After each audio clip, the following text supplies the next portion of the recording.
Uttar Pradesh test सन 2022 के लिए उर्दू की 9वीं क्लास में मैं एम अली आप सभी का खैर मकदम करता हूँ। पिछली वीडियोज़ में हमने दक्कन में उर्दू शायरी का आगाज़ कैसे हुआ और दक्कन के उर्दू के मशहूर शोरा और उनकी तसानीफ़ के बारे में डिस्कस किया और दक्कनियात पे मबनी कुछ अहम सवालात भी हमने पिछले वीडियो में हल किया। आज हम लोग शुमाली हिंद में उर्दू शायरी का आगाज़ कैसे हुआ और इर्तिका कैसे हुआ ये सब हम पढ़ेंगे। तो चलिए शुरू करते हैं। शुमाली हिंद के पहले शायर की बात करें तो यहाँ पे आपको दिखेगा कि शुमाली हिंद में उर्दू शायरी की इब्तिदा के मुतालिक बात की जाए तो पहला नाम जो निकल के सामने आता है वो मसूद साद सलमान का निकल के सामने आता है। ठीक है, ये गजनवी दौर के शायर हैं। इनका ज़माना हयात 1048 से लेकर के 1121 तक है, लेकिन इनका कोई भी दीवान दस्तयाब नहीं है। मसूद साद सलमान और उनके दीवान का तस्करा तो हो चुका, तस्करा होता रहता है, लेकिन उनका कोई कलाम और कोई दीवान दस्तयाब नहीं हुआ। ये आपको याद रखना है। ठीक है, नाम आपको मसूद साद सलमान याद रखना है। कभी कभार अगर आपसे पूछे कि उर्दू के पहले शायर कौन, तो आपका जवाब मसूद साद सलमान होगा अगर अमीर खुसरो ऑप्शन में नहीं रहेगा तो। ठीक है, दूसरा नाम बाबा फरीद गंज शकर का है। 1188 में पैदा हुए। इनका जो कलाम होता था वो सूफियाना होता था, पंदो नसाहे पर मुश्तमिल होता था। अब तीसरे नाम की बात करें शुमाली हिंद में तो वो हैं अमीर खुसरो। ठीक है, आगरे के पास एक छोटे से कस्बे पटियाली में पैदा हुए। कुछ लोग कहते हैं ईटा में पैदा हुए। ठीक है, कब पैदा हुए? 1253 ईस्वी में पैदा हुए।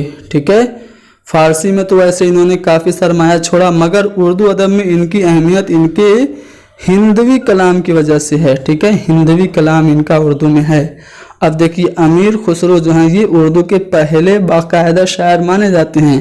अमीर खुसरो का शुमार शुमाली हिंद के अव्वलीन शोरा में होता है। खालिक बारी इनकी तसनीफ़ है, खालिक बारी इनकी तसनीफ़ है। इससे मुतालिक इख्तिलाफ है। एक लंबे तक तो ये सब कोई इसको तस्लीम किया कि नहीं खालिक बारी जो है वो अमीर खुसरो की है, लेकिन 1944 में महमूद शिरानी आए और उन्होंने अपना दाखिली और खारजी जो शवाहिद पेश किया उस बुनियाद पर उन्होंने कहा कि नहीं, खालिक बारी अमीर खुसरो की तख्लीक नहीं है। लेकिन ज्ञानचंद जैन की माने तो वो कह रहे हैं कि यह अमीर खुसरो की ही तख्लीक है, इसमें थोड़ा मोड़ा चेंजेस हुआ है। जबकि जमील जालवी और गोपी चंद नारंग की राय ये है कि खालिक बारी अमीर खुसरो की ही तसनीफ़ है। तो खालिक बारी अगर आपसे पूछे तो आप क्या लगाएंगे? अमीर खुसरो लगाएंगे। हालांकि इसमें बहस जारी है कि क्या ये अमीर खुसरो की है या ये नहीं है, लेकिन मैक्सिमम जो मुहक्किकीन हैं उनकी राय है कि खालिक बारी अमीर खुसरो की ही तसनीफ़ है। अमीर खुसरो के हिंदवी कलाम का ज़्यादा हिस्सा जो है वो पहेलियों, कौमकरनियों, ढकोसलों और दो सुखनों पर मुश्तमिल है। ठीक है, चलिए अब आगे बढ़ते हैं और जानते हैं अमीर खुसरो के बाद आपके अफजल की। अब देखिए अफजल जो हैं इनके मुकाम पैदाइश से मुतालिक भी काफ़ी इख्तिलाफ है। कुछ लोग नारनौल कहते हैं और इनको अफजल नारनौलवी कहा जाता है। कुछ लोग इनको अफजल पानीपती कहते हैं। कुछ कहते हैं कि ये झंझाना में पैदा हुए और कुछ लोग इनको थानेसरी मानते हैं, यानी थानेसर में पैदा हुए। ठीक है, इन्होंने एक मसनवी लिखी। शुमाली हिंद का पहला दस्तयाब शेरी नमूना जो है वो बिकट कहानी है जो कि मसनवी 12 मासा है। ठीक है, अफजल की बिकट कहानी जो है वो हिंदुस्तान की कदीम सिनफ़े सुखन 12 मासा में लिखी गई थी। ठीक है, बिकट कहानी क्या है? 12 मासा है। ठीक है, 12 मासा क्या होता है? 12 मासा वो सिनफ़े सुखन है जिसमें फिराक ज़दा औरत जिसका प्यार विदेश चला गया हो अपने हिज्र की कुल्फतों का जिक्र कर दर्दनाक अंदाज में करती है। यानी कि किसी का हस्बैंड या फिर किसी का प्यार बाहर चला गया है तो वो महीने दर महीने वो अपना गम बयान करती है तो उसको बारहमासा कहते हैं। ठीक है, तो बिकट कहानी भी जो है वो एक बारहमासा है। हिज्र और इंतज़ार मुसलसल के दुख की एक तवील नज़्म है। ये शुमाली हिंद की ज़बान का एक अच्छा नमूना है। अब देखिए, शुमाली हिंद की पहली मसनवी आपसे पूछे तो बिकट कहानी है। ठीक है, मसनवी है, ये 12 मासा है, यानी कि 12 महीने में अलग अलग तरीके से औरत जो कि अपने महबूब को मिस कर रही है, याद करिए, 12 महीने में 12 तरीके से वो फरियाद करती है। तो बिकट कहानी आपको याद रखना है, शुमाली हिंद का पहला दस्तयाब शेरी नमूना है। अब बात करते हैं सटल्ली की। ठीक है, 1659 में पैदा हुए, 1713 में इंतकाल हुआ। इनका नाम मोहम्मद जाफ़र था। हिज्व गोई करते थे। हिज्व गोई बुराई बयान करना, शेर में उसको हिज्व गोई कहते हैं, जिसकी वजह से इनको जटल्ली कहा जाने लगा, जाफ़र जटल्ली। ठीक है, इनका वतन नारनौल था। ठीक है, शायरी में ये अटल नारनौली के शागिर्द थे। ठीक है, इन्होंने एक वक्त बादशाह वक्त फर्रुख सियर के ऊपर हिजविया शेर कह दिए थे, जिसकी वजह से फर्रुख सियर ने इन्हें कत्ल करवा दिया था। तो अब आपसे ये भी पूछ ले कि वो कौन से शायर हैं जिनको मुगलिया हुकूमत के एक बादशाह फर्रुख सियर ने कत्ल करा दिया था, तो वो हैं जटल्ली। अब बात करते हैं आबरू की। इनका असली नाम देखिए, आबरू का असली नाम पूछा जाता है। असली नाम नजमुद्दीन उर्फ शाह मुबारक था। ग्वालियर के मशहूर सूफी ख़ानदान से ये ताल्लुक़ रखते थे। ग्वालियर से हिजरत करके ये दिल्ली में आए। ठीक है, इन्होंने अपनी ज़िंदगी में अपना दीवान मुरतब कर लिया था। अगर आपसे पूछे कि शुमाली हिंद का वो कौन सा शायर है जिसने अपनी ज़िंदगी में ही अपना दीवान मुकम्मल कर लिया, तो वो आबरू हैं। अपने दौर के आम रुझान के मुताबिक आबरू के कलाम में जा बजा इबहाम के अशार मिलते हैं। ठीक है, आबरू ने एक मुख्तसर मसनवी लिखी, ये इम्पोर्टेंट है, जिसका नाम है आराइश माशूक। आराइश माशूक आबरू की एक मुख्तसर मसनवी का नाम है। ठीक है, अब बात करते हैं मजमून की। तो इनका नाम शरफुद्दीन था। इनका ताल्लुक़ बाबा फरीदगंज शकर के ख़ानदान से था। आगरे में ये पैदा हुए। 9 उम्री में ही दिल्ली में सुकूनत अख्तियार कर ली। मजमून खान आरजू के शागिर्द थे। मजमून जो थे किसके शागिर्द थे? खान आरजू के। ठीक है, इनके दांत गिर गए थे, जिनकी वजह से खान आरजू इन्हें शायर बेदाना कहते थे। शायर बेदाना इनको कहते थे। इनका एक शेर अक्सर एग्जाम में पूछ लिया जाता है कि दर्द दिल से जिस तरह बीमार उठता है करा, उस तरह एक शेर मजमू भी कहेगा गाह गाह। दर्द दिल से जिस तरह बीमार उठता है करा, उस तरह एक शेर मजमू भी कहेगा गाह गाह। तो ये इनका एक शेर है। कभी कभार अशार भी पूछ लिए जाते हैं। अब शाकिर नाजी की बात करते हैं। मोहम्मद शाकिर नाजी इनका नाम था। दिल्ली में पैदा हुए। पेशा सिपाहीगिरी था। सनाए बदाए बहुत ज़्यादा इनके कलाम में होता था शाकिर नाजी के।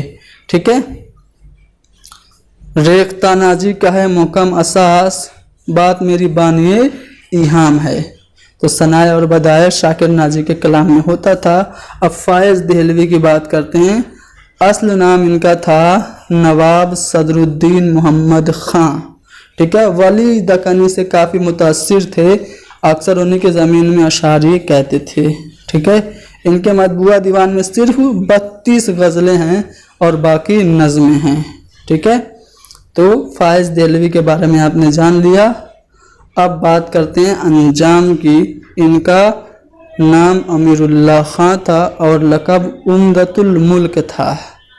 ठीक है, मोहम्मद शाह के ज़माने में ये सूबेदार थे। बुनियादी तौर पर तो ये फ़ारसी के शायर थे, लेकिन उर्दू ज़बान पर भी ये कुदरत रखते थे। इन्होंने रेख्ती, पहेलियाँ और कहम करनियाँ भी कहीं। इनके अशार नाश मेरी देख कर मक्तल में यूँ कहने लगे, कुछ तो ये सूरत नज़र आती है जानी पहचानी हुई। नाश मेरी देखकर मक्तल में यूं कहने लगे, कुछ तो ये सूरत नजर आती है पहचानी हुई। ये अंजाम का शेर है। ठीक है, और भी इनके अशार मैंने यहाँ पे लिख दिए हैं, आप लोग चाहें तो इसको देख सकते हैं। दूर से आए थे साके सुन के मैं खाने को हम, पर तरसते ही रहे बस एक पैमाने को हम। ये भी अंजाम का ही शेर है। यकरंग की बात करें तो बस इनका असला नाम जान जाइए, गुलाम मुस्तफ़ा खां था। यकरंग का असला नाम गुलाम मुस्तफ़ा खां था। ठीक है, मोहम्मद शाह के मनसबदार और साहिब दीवान ये शायर थे। मिर्ज़ा मजहर जाने जाना, इनका नाम मिर्ज़ा मजहर था। इनका शुमार अपने दौर के बुलंद पाया बुजुर्गों में, सूफी बुजुर्गों में होता था। ठीक है, मिर्ज़ा जाने जाना शेर में सिनत गरी के बिल्कुल कायल नहीं थे, यानी कि अशार में ये सिनत गरी को पसंद नहीं करते थे। इन्होंने इहाम गोई से न सिर्फ परहेज किया बल्कि इहाम गोई के खिलाफ इन्होंने फिजा भी हमवार की। ठीक है, मिर्ज़ा मजहर जाने जाना की कोशिशों से उर्दू शायरी में सादगी का रुझान बढ़ा और इस्लाह ज़बान को मकबूलियत मिली। इसलिए इनके ज़रिए शुरू की गई इस तहरीक को सादा गोई या फिर ताज़ा गोई की तहरीक भी कहा जाता है। तो मिर्ज़ा मजहर जहाँ जो थे उन्होंने सादा गोई की तहरीक चलाई थी। ठीक है, ये इहाम गोई से इन्होंने बहुत परहेज़ किया और इहाम गोई की इन्होंने सख्त मुखालफत भी की। इनका मानना था कि सादी सादी बात सीधे तरीके से आप कहो, इहाम या फिर सनअत आराई मत करो। अब हातिम की बात करते हैं तो हातिम इनका नाम ज़फरुद्दीन था और हातिम तखल्लुस था।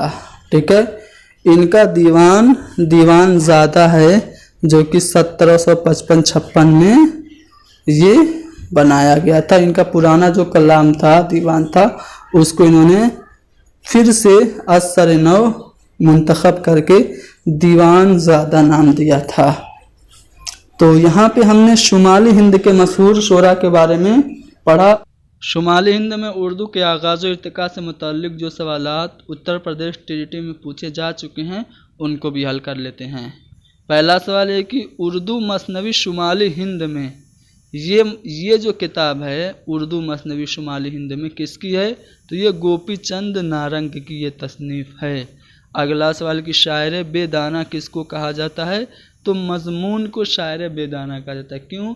क्योंकि इनके दांत गिर गए थे, सारे दांत इनके गिर गए थे और ये पोपले हो गए थे। चूँकि मुंह में इनके कोई भी दांत नहीं था, इसलिए खान आरजू इनको शायर बेदाना कहते थे। ठीक है, तो मजमून को शायर बेदाना कहा जाता है। मसूद हुसैन खान ने अफजल की बिकट कहानी को डैश का पहला अदबी व लिसानी नक्श कहा है। तो मसूद हुसैन खान ने अफजल पानीपती की जो मसनवी की हैयत में लिखा गया 12 मासा है उसको कदीम उर्दू का पहला अदबी और लिसानी नक्श कहा है। तो यहाँ पे कदीम उर्दू आपका भरा जाएगा। वली ने किस सन में दिल्ली का सफ़र किया? देखिए, वली ने 2 बार दिल्ली का सफ़र किया। पहली बार 1700 ईस्वी में अपने दोस्त अबुल मुआली के साथ। ठीक है, और फिर दूसरी बार जो सफ़र किया उसमें इख्तिलाफ है। इनके दीवान का दिल्ली आने में भी इख्तिलाफ है। कुछ लोग कह रहे हैं कि इनका दीवान दिल्ली 1719 में आया, जो कि मुसाफ़ी वगैरह का मानना है। लेकिन कुछ लोगों का मानना यह है कि वली दक्कनी का दीवान 1721 में दिल्ली आया। बहरहाल ये जो 1719 वाला नज़रिया ये ज़्यादा ऑथेंटिक है। अक्सर एग्ज़ाम में यही आपको ज़्यादा देखने को मिलता है। तो शुमाली हिंद में जब वली दक्कनी का जो दीवान था वो आया, तभी से यहाँ के जो शायर थे उन्होंने उर्दू को, जिसको रेख्ता कहा जाता था, सीरियस लेना शुरू किया और फिर उर्दू में भी अशार कहना शुरू किए। तो वली ने किस सन में दिल्ली का सफ़र किया? तो 1700 ईस्वी में अबुल मुआली अपने दोस्त के साथ। ठीक है, जब ये दिल्ली आए तो इनकी मुलाकात सादुल्ला गुलशन से हुई। सादुल्ला गुलशन ने इनको 2 अहम मशवरे दिए। ठीक है, सादुल्ला गुलशन ने इनको 2 अहम मशवरे ये दिए कि आप दक्कनी अल्फाज के इस्तेमाल कम करो और जो फ़ारसी के शीरी अल्फाज हैं उनका यूज़ करो। ये 2 मशवरे उनको दिए गए थे। किसने दिए थे? सादुल्लाह गुलशन ने। तो वली ये 1700 ईस्वी में दिल्ली आए। 1719 में इनका दीवान दिल्ली आया था और जब इनका दीवान आया तभी से शुमाली हिंद में बाकायदा उर्दू शायरी पे ज़्यादा काम होना शुरू हुआ। शुमाली हिंद में उर्दू की पहली और बाकायदा नसरी दास्तान कौन सी है? देखिए, शुमाली हिंद में उर्दू की पहली नसरी दास्तान करबल कथा मानी जाती है, लेकिन करबल कथा ऑप्शन में है नहीं। और यहाँ पे थोड़ा सा इसने क्वेश्चन का पैटर्न चेंज किया है, पूछ रहा है उर्दू की पहली और बाकायदा नसरी दास्तान। तो यहाँ पे जो ऑफिशियल आंसर की आई थी उसमें 9 तर्ज मुरस्सा सही जवाब है। ठीक है, ये क्वेश्चन RPSC TGT में पूछा गया है। शुमाली हिंद में उर्दू की पहली बाकायदा नसरी दास्तान जो वो 9 तर्ज मुरस्सा है। 9 तर्ज मुरस्सा मिर्ज़ा अता हुसैन तहसीन की किताब है, जो कि किस्से चहार दरवेश जो कि फ़ारसी किताब थी उससे माखूज है। और इसी किताब को मद्देनज़र रखते हुए मीर अमन ने बागो बहार लिखी थी, जो कि आसान उर्दू ज़बान में थी। अगला सवाल है, करबल कथा किस किताब का तर्जुमा है? तो करबल कथा जो है ये रौज़तुश शुहदा का तर्जुमा है। फजल अली फजली की ये तसनीफ़ है करबल कथा, जो कि रौज़तुश शुहदा का आज़ाद उर्दू तर्जुमा है। शुमाली हिंदुस्तान में उर्दू नस्र की पहली किताब कौन सी मानी जाती है? देखिए, अगर आपसे पूछा जाए उर्दू की पहली नस्री किताब, तब आपका जवाब होगा सबरस, लेकिन सबरस ये दक्कन में लिखी गई। हमसे क्वेश्चन में पूछ रहा है शुमाली हिंदुस्तान में उर्दू नस्र की पहली किताब, तो अगर मसनवी पूछा जाता तो बिकट कहानी हम कह देते अफजल की, जो कि नहीं है। हमें करबल कथा फजल फजली की जो मिली, ये हमें पता ये चला कि शुमाली हिंद में उर्दू नस्र की पहली जो किताब है वो करबल कथा है। फजली की, फजल अली फजली की करबल कथा शुमाली हिंद में उर्दू नस्र की पहली किताब है। आ रहा है समझ में? तो यहाँ पे हमने शुमाली हिंद में उर्दू के आगाज़ और इर्तिका से मुताल्लिक़ कुछ अहम पॉइंट्स बताए और TGT में जो पूछे गए सवालात थे उनको भी हल किया। उम्मीद करता हूँ कि वीडियो आपको पसंद आई है तो लाइक कीजिए, शेयर कीजिए, हैदरी स्टडी पॉइंट को ज़रूर सब्सक्राइब कीजिए। Thank you very much.